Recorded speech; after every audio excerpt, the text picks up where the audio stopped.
Most people know the story of Adam and Eve, but few know about the one who changed the fate of humanity, Seth. He was born after a brutal murder into a world steeped in sin, and his lineage carried a secret that would cross generations. What made Seth so special? Why was his offspring chosen to fulfill a divine plan? Stay with me until the end, because this story could transform the way you see the whole Bible. Seth was born at a time of pain and renewal. He came into the world as a divine response after the tragedy between his brothers, Cain and Abel, bringing with him a profound meaning: the hope of continuity. At a time marked by corruption and estrangement from God, Seth became the root of a lineage that would keep the flame of faith alive. His story, though simple, carries a profound impact. It shows us how a life of dedication and perseverance can influence generations, change the course of humanity, and keep hope alive for a better future. Seth's journey begins amid the grief and emptiness that consumed Adam and Eve.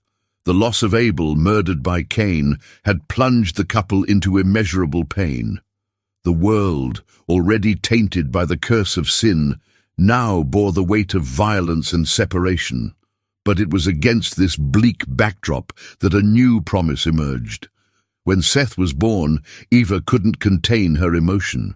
With her voice torn between sadness and hope, she declared, "God has given me another son in Abel's place."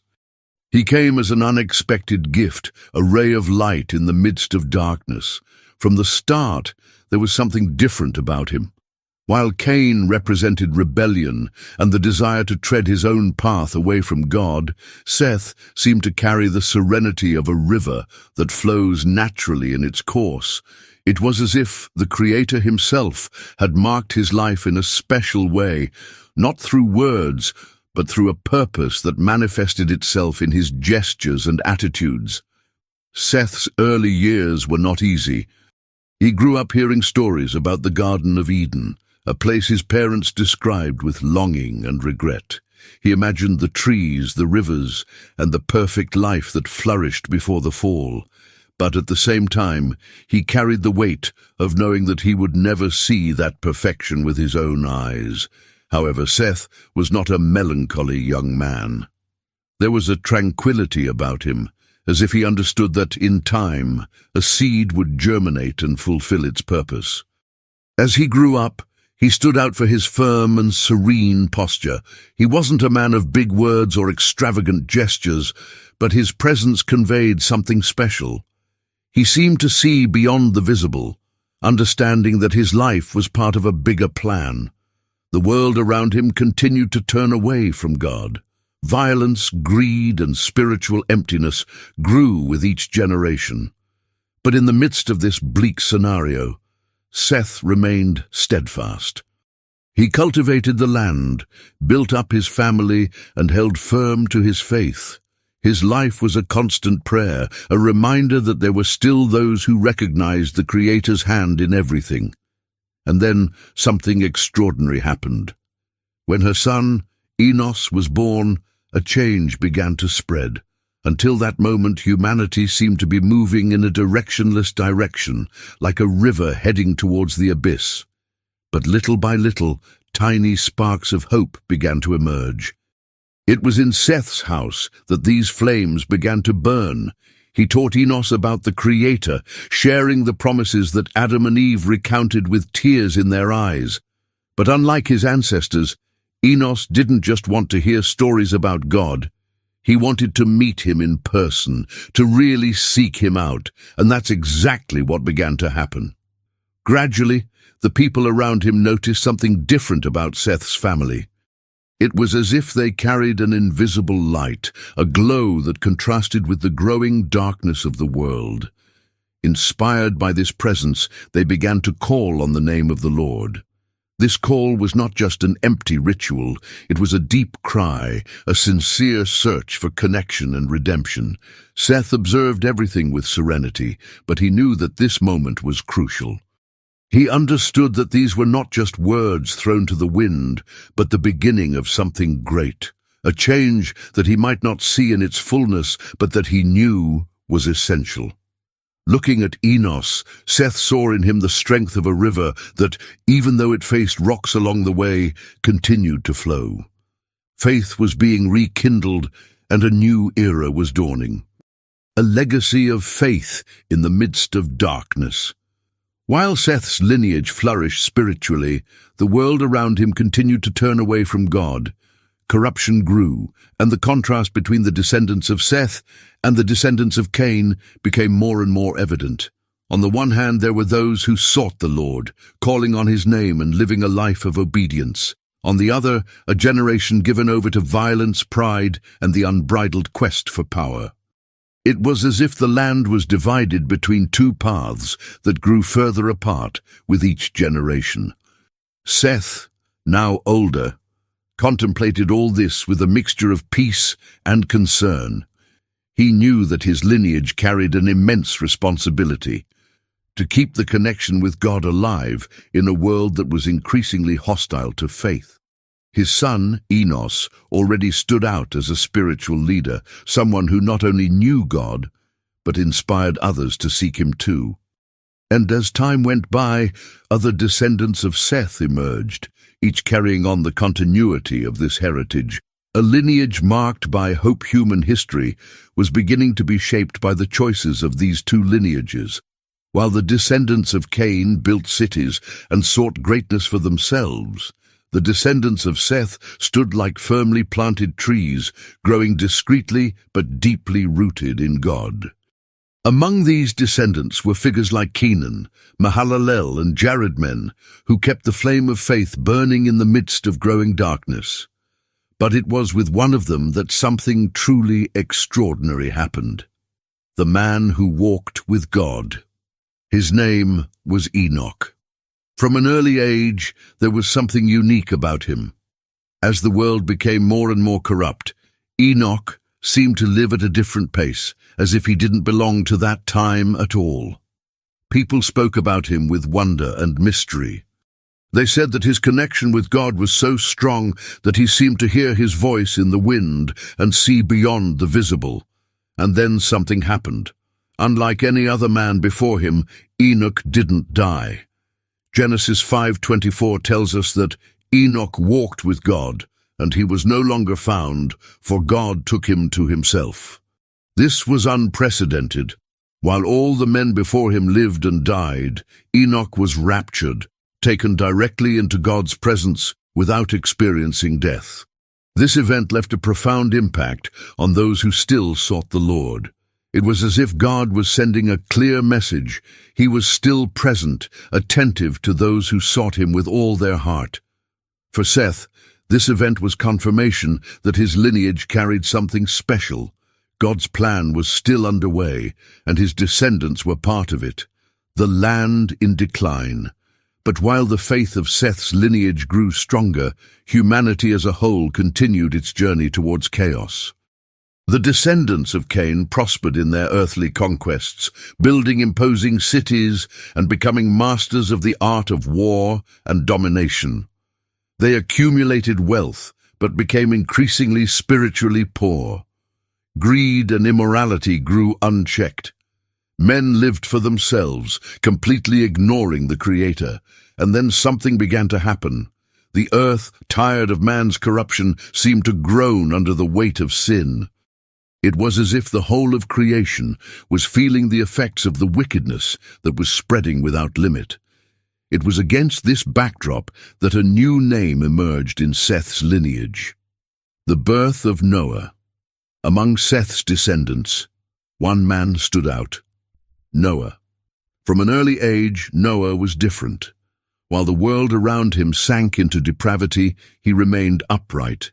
He not only believed in God, he lived for God. And it was this difference that caught the Creator's attention.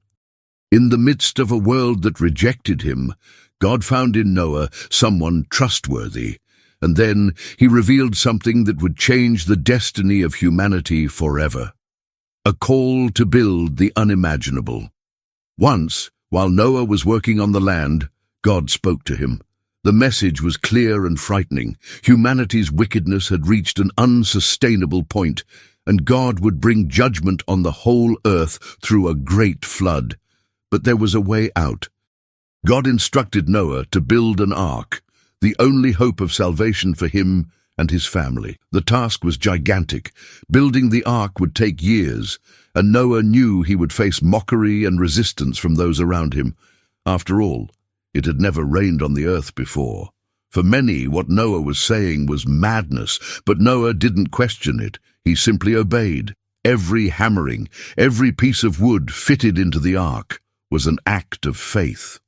He didn't just believe in God, he trusted him enough to act. While the world built cities to magnify their own names, Noah built a vessel to obey the name of the Lord. The sound of the ark's construction echoed like a silent warning to everyone. But few paid attention. Humanity was blinded by its arrogance and continued to live as if nothing was about to happen. But Noah knew that time was running out. The last chance before the flood. While Noah continued building the ark, the world went on as if nothing was about to happen. People laughed at him, mocked his faith, and considered him a madman. After all, rain had never fallen from the sky before. For them, the idea of a great flood was absurd. But Noah was undeterred. He knew that God had spoken, and he trusted his word completely. Every day of work on the ark was also an invitation to repent. The construction was not a hidden secret. It was a public warning. For more than a century, Noah preached righteousness and warned of the coming judgment. But humanity wouldn't listen. The descendants of Cain were too occupied with their own pleasures, ambitions, and conquests. The call to enter the ark. Then the day came when God gave the command, "Come into the ark, you and all your household." Genesis 7:1. Noah, his wife, his 3 sons, Sem, Ham, and Japheth, and their wives entered. And along with them, couples from every species of animal were supernaturally guided into the ark. And then something extraordinary happened. God closed the door. That act was not done by human hands. The Creator himself sealed the ark, decreeing the end of the opportunity for those outside, the beginning of the judgment, and then the heavens opened. For the first time in history, rain fell on the earth. Fountains of the deep burst forth, and water gushed forth from all sides. What was once just a prophecy now became reality. People ran in desperation, climbing to the highest places, seeking shelter where there was none. But it was too late. The flood covered the whole earth, and only those on the ark survived. The promise of the covenant. After 40 days and 40 nights of incessant rain, the waters began to recede. The ark finally rested on Mount Ararat. When Noah and his family came out, the earth was renewed, cleansed of the previous corruption. And it was at this moment that God made a covenant with Noah. He placed a rainbow in the sky as a sign that he would never again destroy the earth with a flood. The world began again, and Seth's lineage continued. A new beginning for humanity. The earth was silent. After months inside the ark, Noah and his family finally stepped out into a renewed world. The judgment had passed, and now a new chapter in human history was beginning. Noah's first act upon setting foot on dry land was to build an altar to the Lord and offer a sacrifice in gratitude. He knew that he had not been saved by his own merit, but by God's grace and mercy, and it was then that God made a covenant with him and all humanity. "Never again will I destroy the earth with a flood." As a sign of this promise, God placed the rainbow in the sky, a visible reminder of his faithfulness and compassion. Noah's family now had the mission of repopulating the earth and keeping alive the faith that had come since Seth. The lineage of the righteous had been preserved, and God's plan would continue. Seth's legacy and the promise of redemption. Looking back, we realize that it all began with Seth, a man who lived a life of quiet faithfulness.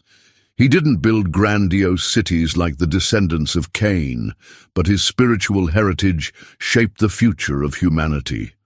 It was through his lineage that came Enos, Enoch, Noah, and later Abraham, David, and finally Jesus Christ. Seth teaches us that true greatness does not lie in power or wealth, but in living a life aligned with God.